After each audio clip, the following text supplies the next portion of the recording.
Karibu tena mpenzi mtazamaji, ni mdahalo mpevu, mdahalo wa elimu, tukiwa tunaangalia ni kipi haswa kinachokwenda kombo katika mfumo wetu wa elimu kiasi cha kushuhudia mikasa pamoja na maafa. Wanavyosema Waswahili kwamba kichango ni kuchangizana, kinga na kinga ndipo moto huwaka. Hatutaki uwake kwenye mabweni, wacho uwake hapa kwenye mdahalo. Ndio maana baada ya taarifa zetu kuntu za saa moja, sasa tumerudi. Niko hapa na mwenzangu Kengele pamoja na wadau mbalimbali ambao wanajiunga nasi kuendeleza mdahalo huu. Kabla kuchukua pumziko la habari, tulikuwa tunajadili swala la shule za mabweni, zinafaa hazifai, ziendelee zisiendelee, ziondolewe zisiondolewe. Na wageni wetu labda kuwataja tu kwa haraka upesi wapo ndo sasa umejiunga nasi. Tuko na Daktari Susan Gitau, huyu ni mwana saikolojia, atakuwa anaendelea kuchangia na kutupasha mengi kuhusiana na saikolojia ya wanafunzi. Daktari John Mugo, huyu akiwa ni msimamizi wa mizizi ya elimu Afrika. Boaz Waruku ambaye ni mtaalamu huyu wa sera na vile vile mshauri, na tunatarajia pia baadaye tupate kauli za mbunge Nabina Bwera, vile vile ni mwanachama wa kamati ya elimu kule bungeni. Michelle, We also have tonight David Adunda, who is an education specialist, who will be sharing his experience with us. And later on, we'll be expecting Wilson Sosion, the former Secretary General of the Kenya National Union of Teachers and now a member of the Teachers Service Commission. In studio with us is also Dr. Njoki Fernandez. He's a school health and safety consultant. And DJ Moores also with us in the audience. He is the co-founder of K Crew, working largely with youth in the country when it comes to matters of resilience and discipline. Naam, Michelle, pia tutakuwa na Paul Wanjohi ambaye huyu ni mtaalamu wa masuala ya elimu kutoka Upbet, na vile vile Florence Machio, huyu ni mtaalamu wa masuala ya watoto na ulinzi wao, bila kumsahau Anthony Ndiema ambaye huyu ni mwalimu, mzazi, mwanahabari, ana tajriba ya hayo yote. Wanasema palipo na wengi pana mengi, na kwa sababu kuna mengi lazima tuyadondoe, tupambue kupata ngano na makapi. Tumesema tutarudi kupiga kura, Michelle, kuhusiana na swala hili la nidhamu na mwasemaji wadau. Kumeharibika jambo ama tuko sawa? Ngano nimesikia. Mswada umepelekwa katika seneti, shule za mabweni ziendelee au la. Hizi kura tupigaje, Michelle? Wacha tufanye hivi Lofty. Sasa tufanye hivi. Sababu sisi wote hapa tumeenda shule. So let's start with one question. Because the question is, should boarding schools remain as they are? Should they be phased out because perhaps the system has outgrown them, or is it time to rethink the boarding school model altogether? Kwa hivyo tuanze hapa Lofty. How many of us here have been to a boarding school? Let's keep our hands up. Okay? Let's keep them up if, whether you have a child or not, keep your hand up if you plan to take your child to a boarding school. Okay. Ni wangapi? Moja, mbili, tatu. Imepunguka. Wale ambao wamepeleka watoto wao. Na wale ambao pia wangepeleka watu kama hawajapata. Kama umepeleka na ukipata utapeleka, mkono juu. Hebu tuone. Si wangu wako moja. Wenu. Kwa hivyo wale ambao hawajapeleka. Kwa sasa basi maswali ni tusikie ni kwa nini. Kila mtu ameinua mkono. How many have been to boarding schools? Kila mtu ameinua. How many would not take their children to boarding schools? Hata jaribu kabisa kumpeleka mtoto boarding school. Would not. Okay? Sasa weke mkono chini. Tusikie ni wangapi watapeleka mtoto boarding school. Wakishampata. Tuanze hapo. Tusikie maoni mawili. Tuanze na yule. Tupige kura. Naam. Kwa nini utampeleka liwe liwalo? Kwa majina naitwa Joyce Atieno Olik, nagombea kiti ya wakilishi wa wamama hapa Nairobi.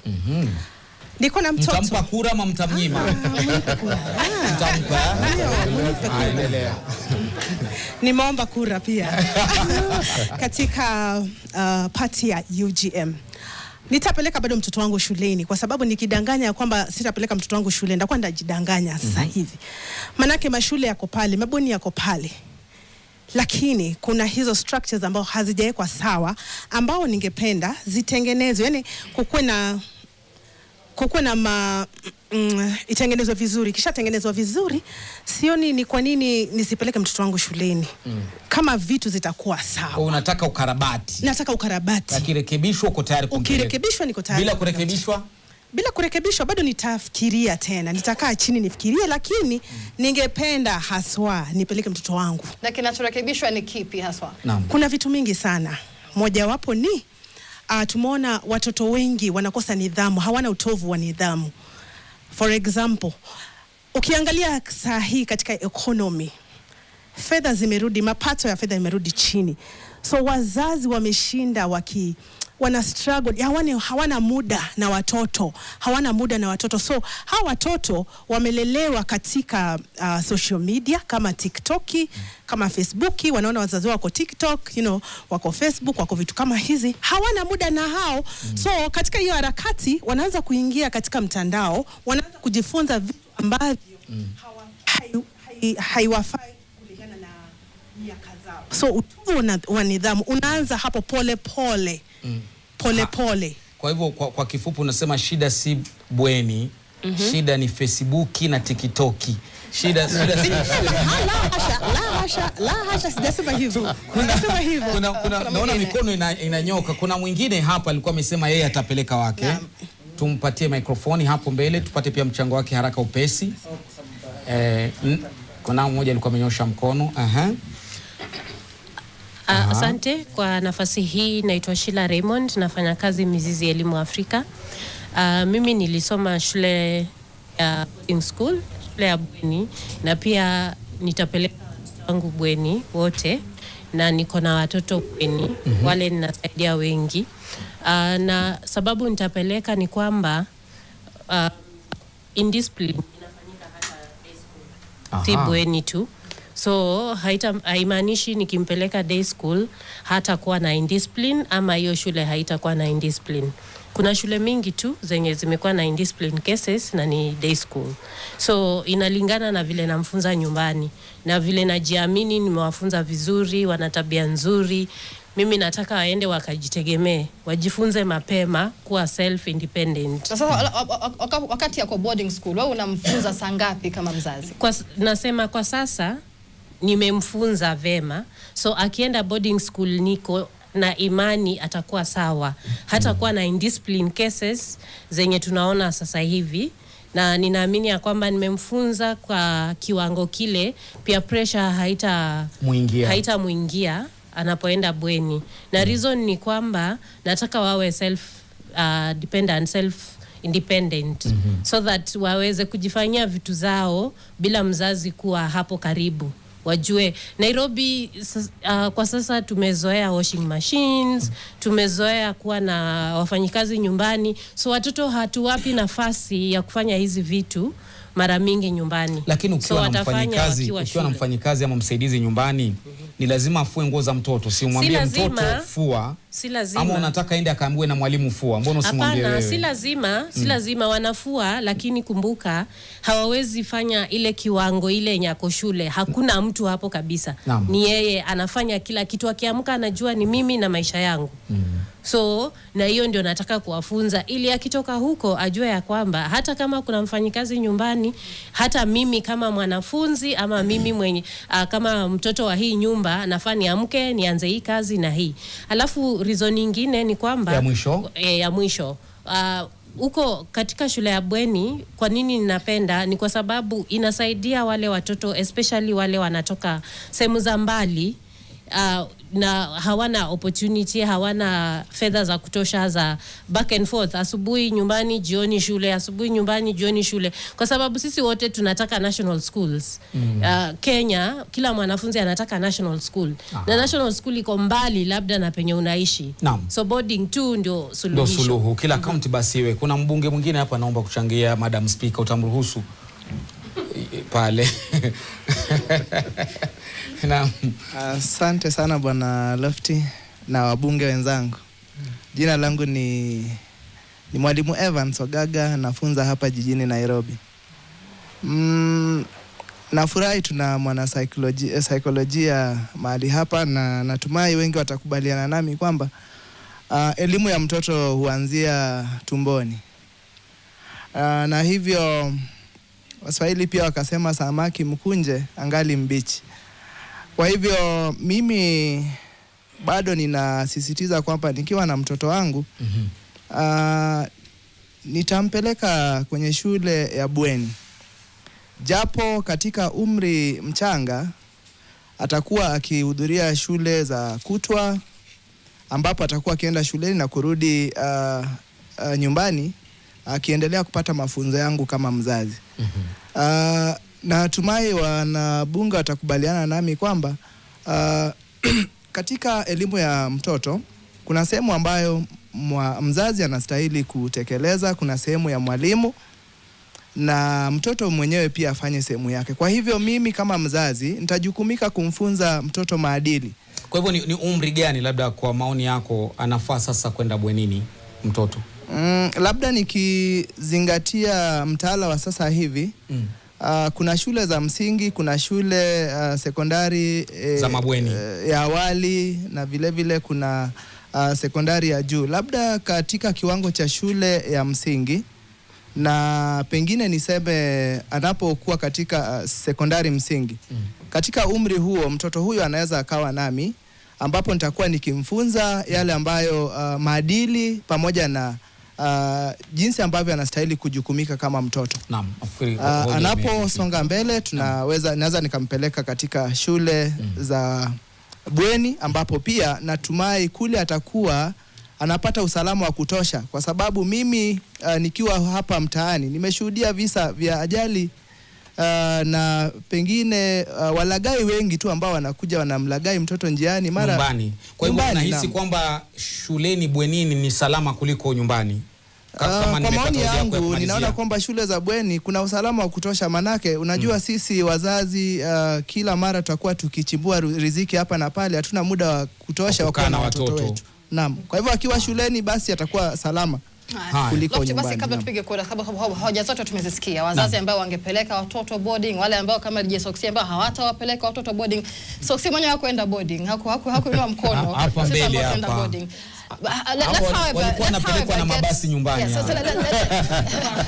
Let's get one last word from Dr. Boaz Waruku before we take that vote. I mean, because Boaz, when you look at what has been said here, and there are those who say we'll take them to boarding school, but we need changes. And we keep asking, what changes are these? So as we wind up this conversation, what is a way forward for boarding schools, even those who will be closing and reopening school for third term by September? Thank you very much. The first things which we must fix is that safety conditions in our schools must be fixed, whether boarding or day.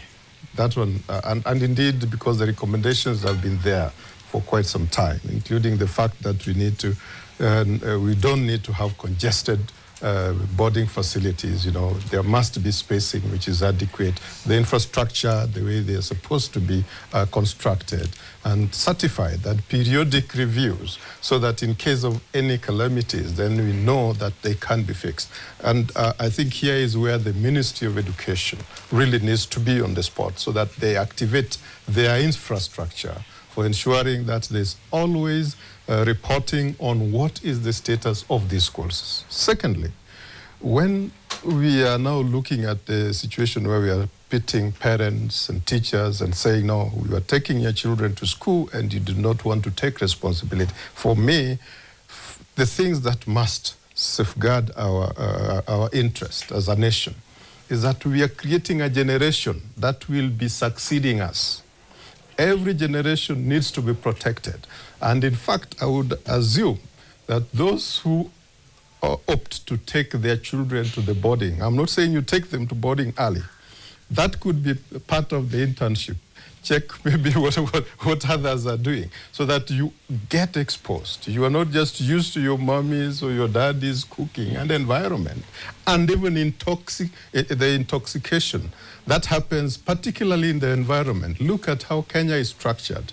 There are certain young ones in particular regions that come up thinking that those from another region probably have horns, probably are not people in the manner that they should be. In Tanzania, let me now use the example, the case studies that we've had. Mwalimu Nyerere created an integrated, united Republic of Tanzania. How?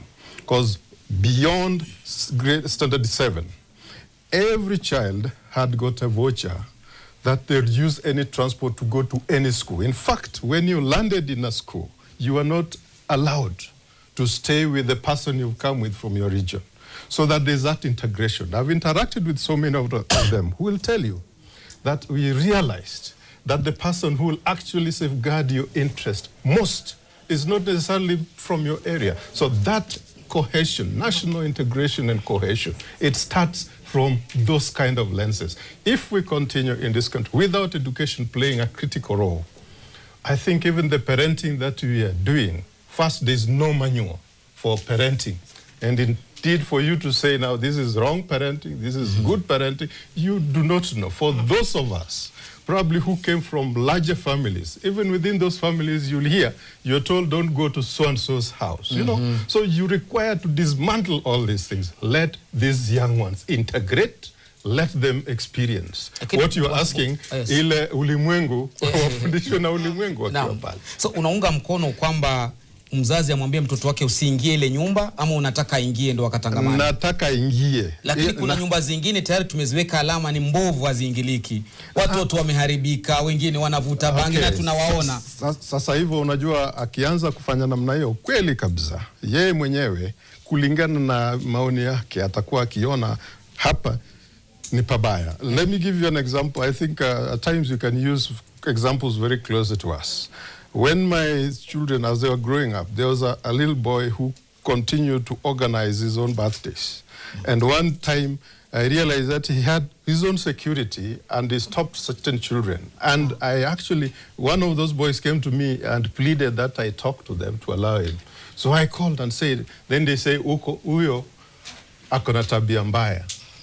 You know, these are people who know themselves, and this is an integrated society. So let's also listen to these young ones and nurture them, not in a suspicious manner, but exposing them to the realities of life. Real life strategies start from very young age. And that means that sounds eerily similar to what we're all told. Boarding itakunyorosha. And so before you went to boarding school, and I remember my experience, because I was in primary school, I was in a day school, and so you've been called to a boarding school after class 8, and when now you think, by the January and a boarding school, you fear.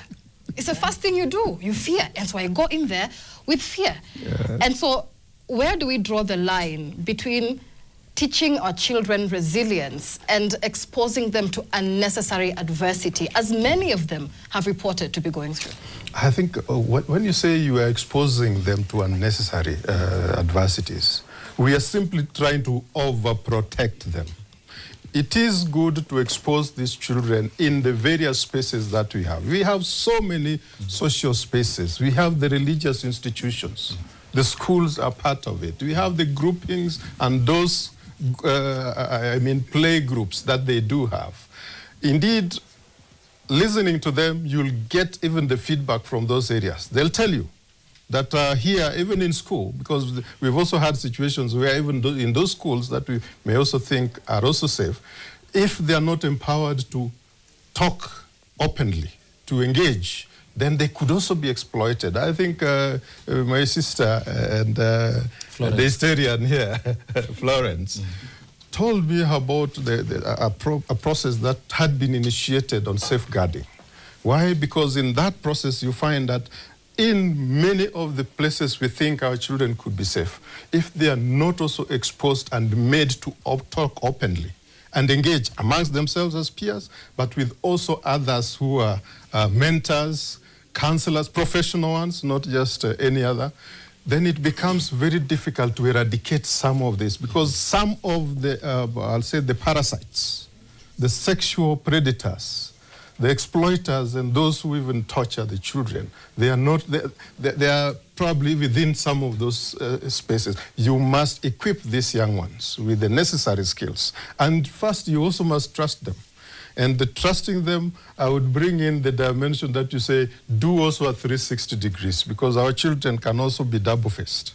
As you trust them, verify, because you must also know the kind of friends they have, they could be giving you a very good picture. Well, on the other side, they also have a ground. So all these things come together. There is no single formula. No. I say there's no parenting manual, but we all try. I don't know, is there any of you here who, when growing up, and as you are trying, you are being told this is how to bring up your child in this particular one? It is a way you learn each and every day. Learn as you go. You learn as you go. Now, but you learn from, try to copy what works where. And I think that is the conversation we need to be having going forward. But not scaring them. If we scare and we say we are protecting them so much, they'll be going to the campus. You've seen what happens when they go to campus, particularly for those who are locked up and in such circumstances.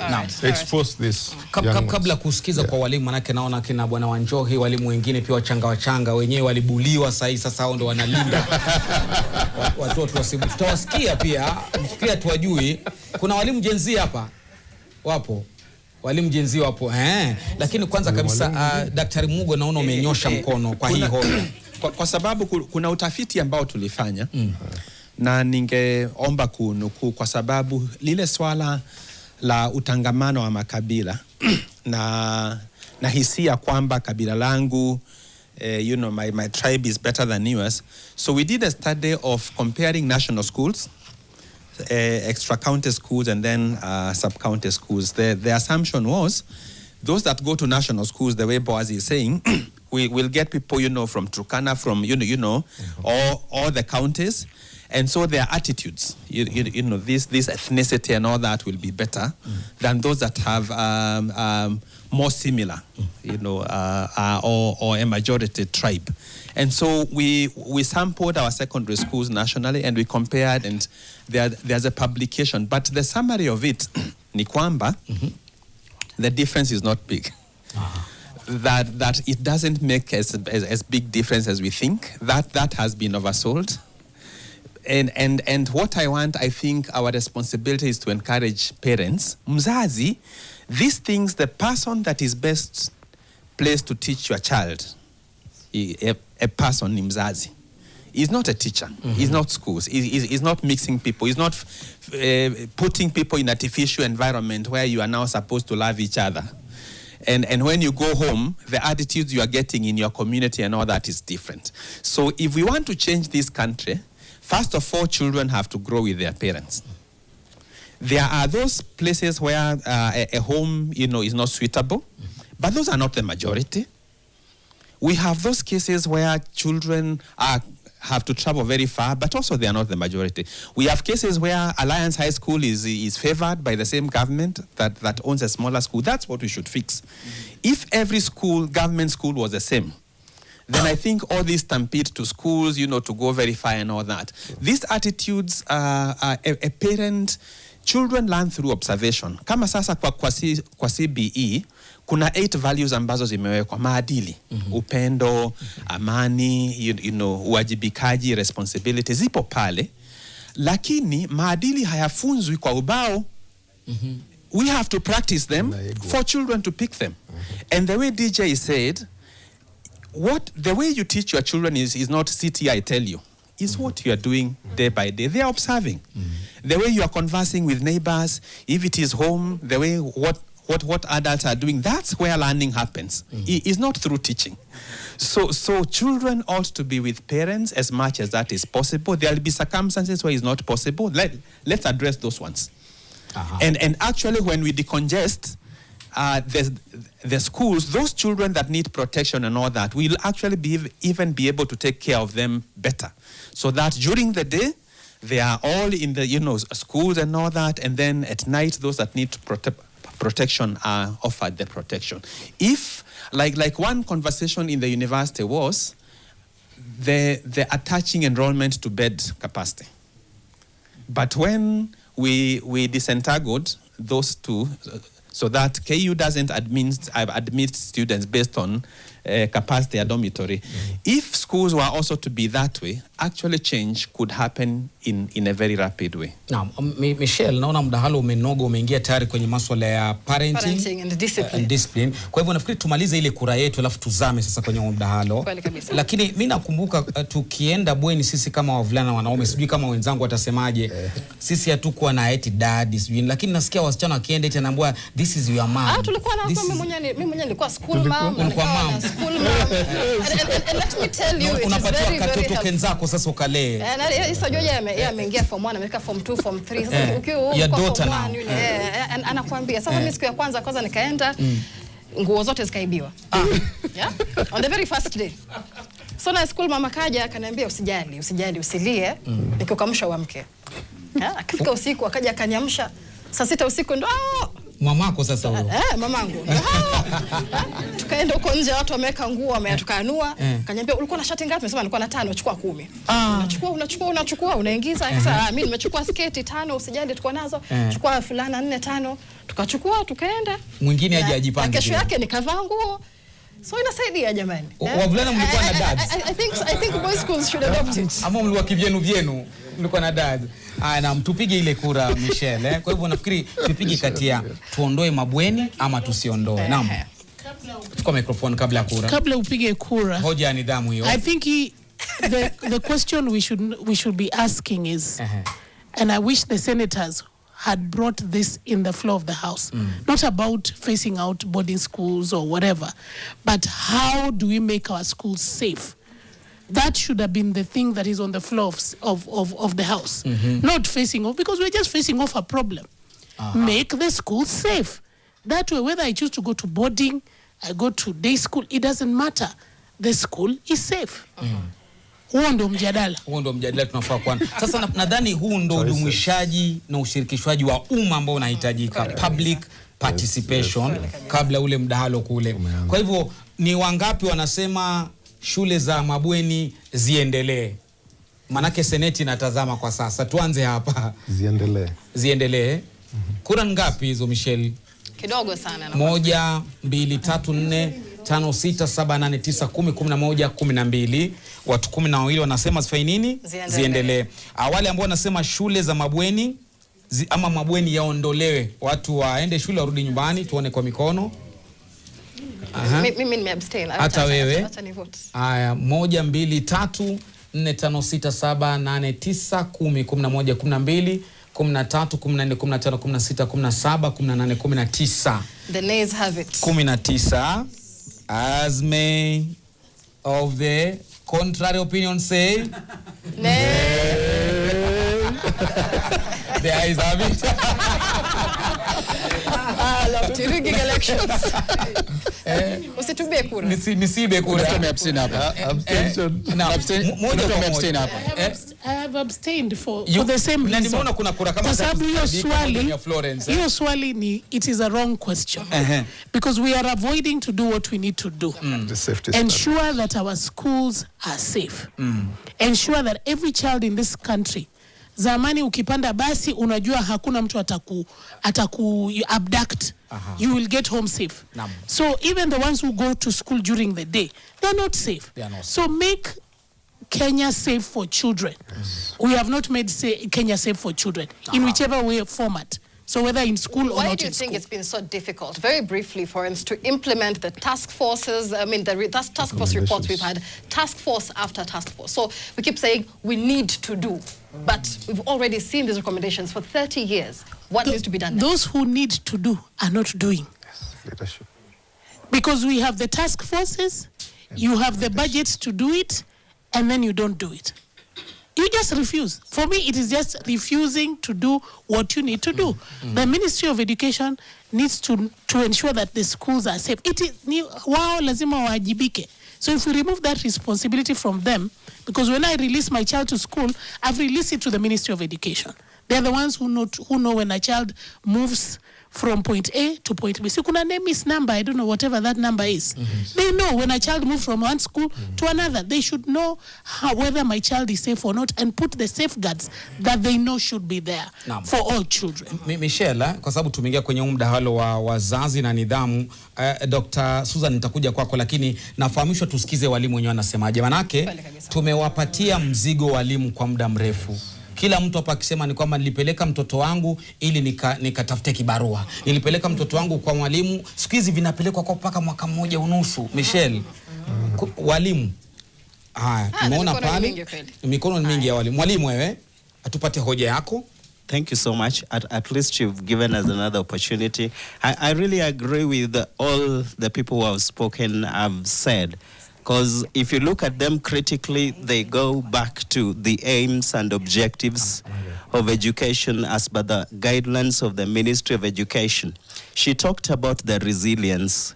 He talked about the safety, plus all the other things. But the question is, if you are looking at it, whether it is day or boarding schools, all of them should have the aspect. It's only that the question was a little bit subjective, whether we do away with them or not. Safety must be there, whether day or boarding.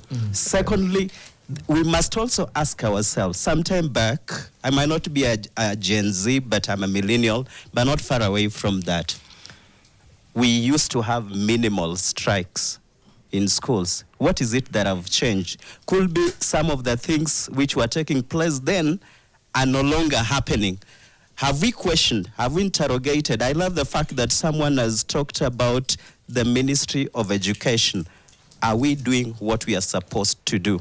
If we were to monitor the programs, could be a learner is waking up at 5 in the morning. She goes or he goes to class, and then minimal breaks. When they are supposed to have normal break for co-curricular, now that everyone is obsessed with one aspect of education, that is academic excellence, do they have time to breathe, to be themselves, to identify their giftings? So we need to reassess our programs. Thank you so much. Sawa, naam. Bwana Paul, pia wewe mwalimu mzazi hapo. Juzi nikifanya mdahalo na mtu fulani alisema kwamba mimi kama mwalimu nilipofika nitafunza mtoto achungwe na mzazi wake. Walimu wamechoka, wamebebeshwa mzigo kwa muda mrefu. Thank you very much. First of all, I would like to correct my colleague here and tell him that we already passed the 844 system where people are going for the excellence in academic. We are now in CBE era, and in this era, we know that we are going for the competencies. One, when we come to this issue of the boarding and the day schools, we need as parents to ask ourselves, why did we give birth to these children? There are values that you wanted your child to develop. The moment you make it that it is me in the boarding school as the principal or the teacher who is going to actually impart your values to this child, you'll find that your child will grow up being like Paul, but not like as John would have wanted. And this is actually how we have lost even the foundations that parents wanted their kids to be.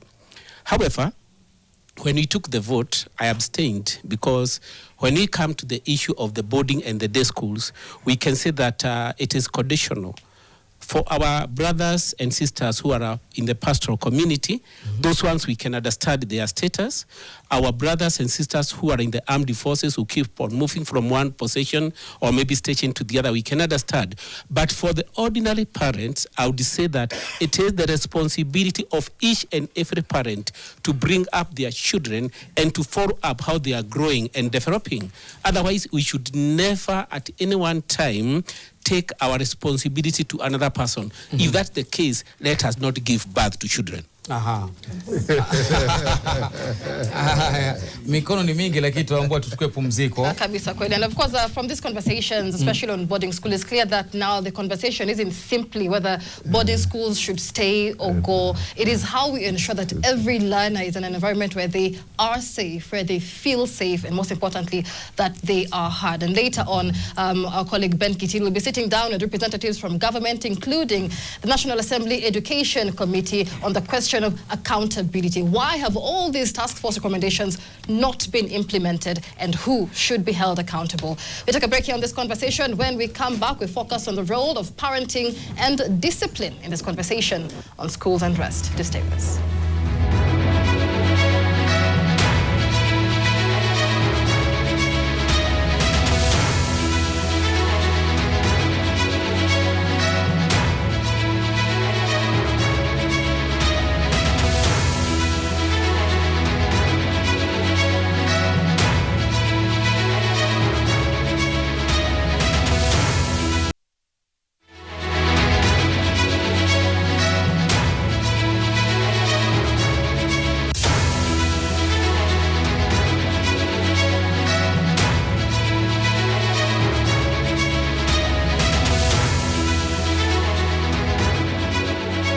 Karibu tena mtazamaji, unaendelea kutazama mdahalo pevu kuhusiana na swala la masomo, ukosefu wa nidhamu shuleni, mabweni kuchoma na hata maafa ndani ya NTV kwa wiki nzima sasa. Leo ndo kileleta. Tunamalizia leo the burning questions na vile vile kengele ya nidhamu. Kuna msemo Michelle unasema punda kichoka amechoka. Kabla kwenda pumzikoni, kuna mwalimu amesema kila mtu afanye kazi yake. Kama hujui kwa nini ulizaa, basi utajua sasa, maana pia walimu wanafundisha na nyinyi mnabaki. Punda amechoka. Kuna mzazi mmoja pale ameshika microphone, sijasema nani ni punda, lakini tupate mchango. Good evening, everyone. My name is Dr. Njoki Fernandez. I'm a health and safety expert in schools, but I'm also a parent, a mother of 5. And I want to agree with what DJ Moz has said, and also Dr. Mugo there in the corner, that children need to be raised by their parents. Children need to grow and be raised by their parents. So all those values and all those virtues that you are anticipating that the children will be taught in boarding school, you should be doing it at home, saying that the children will be organized and the children will be, I don't know, they'll do their laundry or they'll be punctual, or that is your job as a parent. The job of the teacher is to impart knowledge, but the values and how you want that child to be and what you have always desired for that child is something that you instill in yourself as a parent. But when you allow the child to go to boarding school and they're away for long, you'll find that in 4 years, you have a child that you actually don't know. And it is during the most critical and formative years of the child. Yes, so they're being raised by a society that you cannot control, because remember, in boarding school there are all these people from all over, and they gain values that are not necessarily what you would have wanted, but you're not in control of them. And remember, the teachers have to deal with so many children, especially now with a 100% transition. The children are so many that the teachers can hardly even cope with forget even installing moral values into those children. So you find that by the time the child comes back to you at the age of 18, you have a stranger in the house whose values are not what you would have wanted. He's an adult. Yeah, they're an adult. And you somehow lost them along the way. And it's an important question that DJ Soxy had brought up. DJ Moz, sorry. Beg your pardon. That DJ Moz had brought up. But I mean, even as you say that, parents today are raising children in the world of social media. You know, they're also, you know, juggling very demanding jobs. Some have to work more than 2 jobs. Some have financial pressures. If there's one thing you think parents are getting wrong, not really out of neglect, you know, but out of survival and making it work for everybody, maybe even out of love, what would it be? What are parents getting wrong? But why are you running so hard? What is all that? What is the hassle for? If it's not for your children, you're telling us that you're working so hard because you're looking for school fees and for uniform and a better life for your children. But what is the priority? You'd rather that you've raised, you've dressed the children well, you've clothed them well, but they've grown up with poor values. You can sacrifice and prioritize so that you're there for your children. And it doesn't take too much effort. It just requires a bit of order. And you see what has happened? Precisely because we are too busy, the age of school is going to be younger and younger. Before it used to be Form 1, now we are seeing Standard 8, Grade 6, Grade 4. You know, we are actually taking our children to be raised by other people whose values you're not even sure of. So like Mwalimu said, if you're not comfortable with parenting, then do not give birth to those children. You cannot bring children into the world and then leave them to other people, and then we lament about how our children have lost morals. It is true that we are growing up in the social media age, but you have to be there, you have to be committed, you have to teach your child. And I like something that I think it was Lofty who said, through example, you know, because what are our children seeing? How are they watching us behaving? You know, how are we looking at the whole issue of boarding school right now with the congestion? Some of the children are feeling like they're being tortured by being sent to school.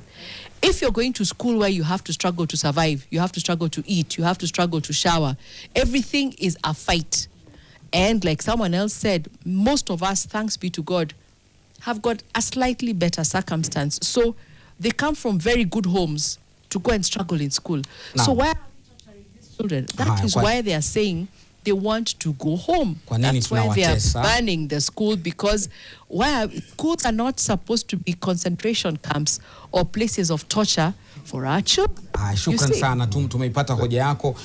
Raising future parents. Naona ndiye mmenyosha mkono, tutakuja kwako. Hebu tupate hoja yako ambayo ni kama unamuunga mkono ama unampinga.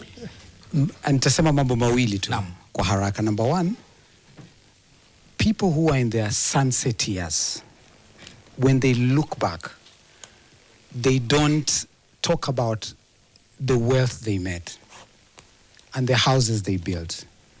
They look at the relationships. They think, is my son okay? Has he married well? Is he doing fine?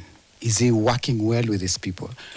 At the end, when all is said and done, that is the ultimate. Number one. So the reason why we need to pick our battle and say, let me parent right, because I want to have it right at the end. Number two, I'll mention something about influence and authority. When a child is young, there's a lot of authority that a parent needs to assert in a way. As they keep growing, your influence grows bigger. And that's why when the children are young, it is not about, you know, sometimes as parents we say, as long as I'll give them quality. For them it's quantity and quality. That's what they thrive in. As they keep growing older, then your influence becomes more. Remember Lofty and Michelle, inaitwa gamba la ubongo, the prefrontal cortex. It matures when you're 25, and that's what we use to make sound judgment. So these guys who are 16 in high school, they're still learning. And there's a lot of influence that comes from their peers. So parental guidance is very, very key. In school, at home. And that needs to continue. Finally,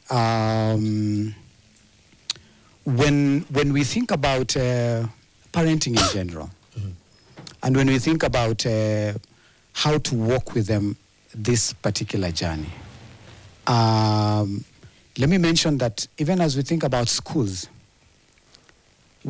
every time you have dialogue with them, that's a great opportunity, even when they're in school, to form a habit of dialogue. So if they've not had an opportunity to dialogue and to engage and to have moments with you and to be open with you in school, they will also probably do the same thing. The anger will erupt, and that's why schools will be banned. So moments with parents, critical. Thanks. Ukishika microphone, nimeona kuna mwalimu amenyosha sana Michelle hapa. Microphone iko juu, tumteremshie nyuma yako. Umenyosha mkono sana, nafikiri hoja inachomeka ile, the burning question. Imechomeka ikawa jibu. Naam, hoja yako ilikuwa gani ya walimu wamechoka, kazi rudi kwa wazazi ama iwe namna gani? Okay, greetings everybody. I'm called Kotonde. I'm a teacher by profession, but then my concern is right now. Mwalimu wa shule ya bweni ama ya kutwa? Boarding, day school? Day school. I'm pro day school. So my concern is, right now with the 100% transition, the government have ignored the number of learners vis-a-vis the number of teachers in the schools. There, we have an overwhelming teacher-student ratio. When it comes to now performance, because you can't run away. I had a colleague saying that the 844, now we are in CBE, we are not having competition. My colleagues, we have competition. I saw it last year when we were moving from grade 9 to grade 10. For you to get a C1 school, you must have performed well. So we can't lie that competition is not there. To the parents, you've been so busy to the level that you even ignore your very own responsibility. You are so busy to the level that you cannot even discipline your own child. You are so busy to the level that you cannot even come to school to engage the teachers. When you're called, when you see a call from the teacher, you're like, could it be that my son or my daughter might have done something weird? You are not even close to the mentors of your sons and daughters. So what am I saying? Mm-hmm. Teachers, I think it is high time you do what you can. Mm-hmm. 2, parents, it is high time you have your sons and daughters first before you bring them home, away from home. Sure. Because there is a school between a school. I mean, like, between home and school, there is another school in between. Ah, yeah. So the moment will not be taking care of each level, will automatically be missing the point. Tupate kauli ya mwisho alafu tuje hapa tumalize na wanajopo wetu. Kauli za kufunga. Shukrani, mimi naitwa Mandela, naibu katibu wa chama cha walimu wa sekondari KUPPET. Kauli yangu ni kwamba kuongezea tu kwa ndugu yangu hapa, ni kweli wazazi wameachilia majukumu yao. Mtoto anapozaliwa kifika miezi 9, miezi 6 ama 7 ashawekwa kwa daycare. Akishatoka daycare amefika umri wa kwenda shule ya chekechea, baby class. Anapelekwa shule na kuna mlezi ashaandikwa pale kwenye nyumba. Majukumu kwa sababu ya gharama, mama anatoka asubuhi ama baba wanarudi usiku, mtoto ashalala. Mtoto anapofika shule ya upili ashaenda boarding. Kumaanisha hata wakati wa kukutana na huyu mtoto ni finyu sana. Alafu kule boarding, kwa sababu mimi napinga shule ya bweni, kuna tabia na mienendo mingi watoto wanaambukizana kule. Kwa mfano mapenzi ya jinsia moja. Si rahisi upate watoto ambao wako kwa shule za kutwa wakiambukizana tabia kama hizi, kwa sababu wanatangamana kila siku, wa kike na wa kiume. Lakini za bweni utapata bweni tena la mabanati peke yao. So unapata hapo ndo kibubendumbe mabanati hao. Unapata mwanafunzi sexual orientation. Mwenzangu alipoongelea pale umri wa miaka 16, 18 ndio mtu anaanza kujitambua. What we call in English, sexual orientation. Msisimko ndio unapanda pale. Msisimko ndio unapanda. Kwa sababu atangamani na wenzake kule nyumbani, unapata anaanza kuambukizwa ile tabia ya gayism na hii nyingine ya kike. Tabia ya kipuzipuzi. Ya kipuzipuzi. Alafu hao watoto wakitoka shule za ubweni hata wakirudi nyumbani likizo fupi, utawapata hawatangamani na wenzao hata wakienda kanisani, kwa sababu wamezoea jinsia moja tu. Kwa hivyo mimi napinga na naunga mkono maseneta waweze kushikilia papo hapo. Tupilia mbali. Tupilia mbali swala la shule za bweni. Let's have your thoughts on Parental. Brief contribution, because many of the things you are saying are actually okay. But I want us to avoid this pitting of teachers and parents, because each and every one of them has a responsibility. This 3-legged stool of the teacher, the parent, and the pupil or the learner, those must act in unison. And indeed, as I'm saying on that, I'm not excusing the parents from shouldering their parental responsibility, which includes even what is stated. You start even by giving them a name, directing them to the religious institution that you think is of your character. And then you are also forgetting in school, education is not just academic. It is knowledge, it is skills, it is attitude, it is values, it is all that. So when we are asking the teachers to say wamechoka, waturudishie watoto, we are trying to tread on a very thin line. So let us not pit them. Let us actually engage and encourage. That each of them tries to do that. Haven't you had children who come home and when you're talking to them, those particularly the kindergarten, they like telling you, mwalimu alisema hivi. They actually tell you no. Have you heard that? Imagine you start telling them, no, mwalimu was not saying the correct thing. You start disturbing that child. There must be harmony. Just before we wind up, because tied closely to the conversation on parenting is a conversation on discipline or lack of it. And I want to hear from Dr. Kitao on that one, because many say that since corporal punishment was outlawed, the levels of indiscipline in schools have gone higher. Some say that parents of today are unable to discipline their children, that we are afraid to discipline our children. Some say we are raising today's children with yesterday's methods. How do we tie in the conversation between parenting and discipline, especially after the outlawing of corporal punishment? Mine is to say that we need to embrace all that works for the best interest of the child. And when I look at many schools that I visit, there is one we visited recently. We had one whole week mental health and counseling services there. And the kids were saying a poem that our parents, you have one disease, TB. So I was wondering, see, tuberculosis, you're too busy. Oh, too busy, TB. So that tells you, are we listening to them? Because for me, if you listen to your child without judgment, you will actually get to know what could be challenging them. Is the teacher listening? And this teacher who is supposed to listen, are they in a space of listening? Right now, there's a big social media platform I'm a member called Daula Elimu. And Sosioni is actually there. And they're already commenting and said, this teacher who has to meet the performance contract, they're calling them the T-pads. This teacher who doesn't have a smartphone like this, but your child has. And they're teaching that child. And so if we do have, again, candid conversations, where are we? What about you? There's a parent. There are parents, we are actually parenting as teachers. And I want to say this from the counseling room. There is no single child I have ever counseled, and the issue does not stream from home. Two ways. You could bring up your child very well, but that boarding school you're taking your child, how receptive is that school for the values you have instilled in your child? I went to a very good boarding school.